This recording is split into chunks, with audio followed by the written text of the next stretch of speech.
can you tell us about some of the ways that you've extended the services that your office provides to some of our easy to forget invisible folks? I'm thinking about prisoners. I think I've heard that the BMV mobile services goes to some of the facilities, and I also wanted to ask you to show off about your work with voters on the inside.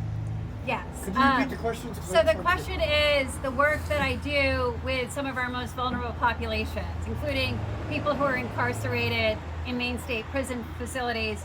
I also do a lot of work and a lot of outreach with new Mainers.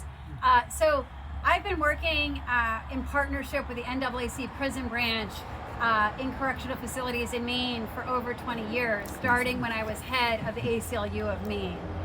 We worked on trying to end solitary confinement, on criminal justice reform. And I started work back then on voting rights, because Maine is one of only 2 states in the nation where every citizen has the right to vote, no exceptions. So as Secretary of State, I'm really proud that we conduct voter registration and absentee voting in the state correctional facilities so that residents of Maine State Prison have the right to vote too. We also do voter registration at the naturalization ceremonies, because the Trump administration banned nonprofits like the League of Women Voters from conducting voter registration at the naturalization ceremonies. So my office stepped up and we do that work.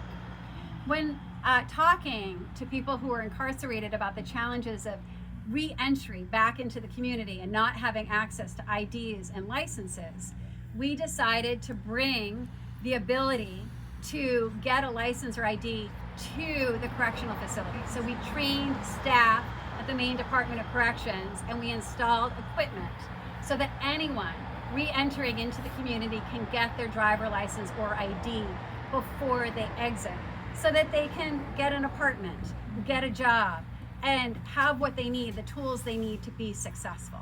That work is very important to me. I'm very proud as Secretary of State to have partnered with the legislature to decriminalize certain motor vehicle offenses, to unstack license reinstatement fees, little tweaks to the law that make a big difference in the lives of people who are trying to get back on track and live a successful, productive life here in our beloved state. Thank you.